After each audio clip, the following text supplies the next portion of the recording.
So my name's Kareem, and I get to talk about the brains.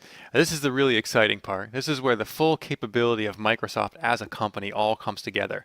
The engineers on our team get to work with top leading experts around the world in Microsoft research in fields such as computer vision, machine learning, speech recognition, facial recognition, digital signal processing, and we harness all that creative energy and innovation, combine it with the production engineering know-how on our team, and combine it into the platform that what you're about to see today. I'll point out the anatomical correctness. His hips are in the correct location.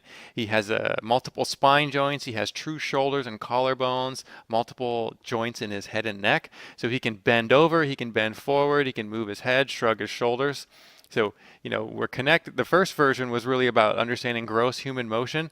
We have true human understanding here and fidelity of expression as he moves around. Another key advancement I'd like to point out is the new joints we've added in the hands. We have joints that represent tip of hand and the thumb.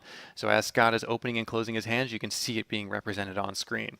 The skeleton is a great representation of the various bones and how they're connected together, but we took it a step further and started with orientation. Now this is Blockman, as a team calls him, and what Blockman represents is the actual orientation of Scott's body as he's moving in 3D space. As he rotates his hands and his arms and his legs, you can see that Blockman is, very accurately depicting what he's doing. So we're kind of getting beyond the joints. We have the actual rotations that his joints are experiencing.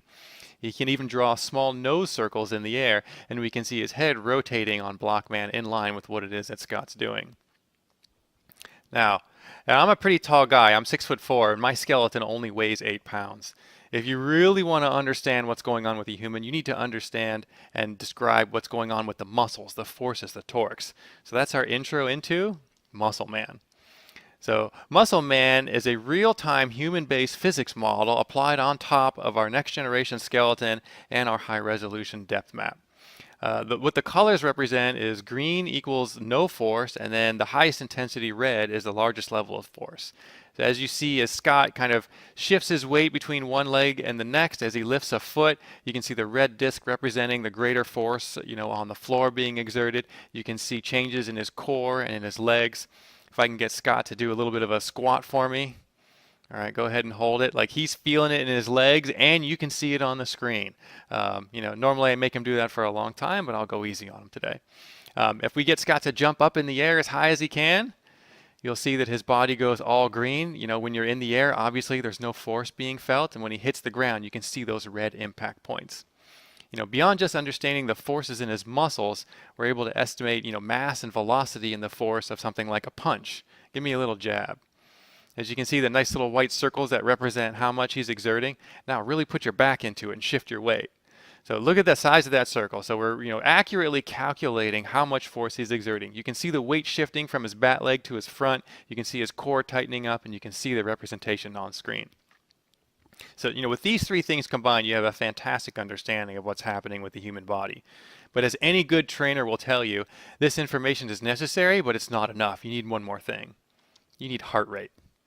So what we have here is a real-time technology that is actually detecting the pulse in Scott's face. We're using our high-definition color feed and our active IR feed to look for subtle variations in both color and intensity in the skin of his face. They're imperceptible to the human eye, but our Kinect sensor and the Xbox One hardware is able to pick it up. We're literally reading the pulse in his face. Pretty amazing stuff. Fantastic for exercise scenarios or for measuring exertion. Lots of possibilities.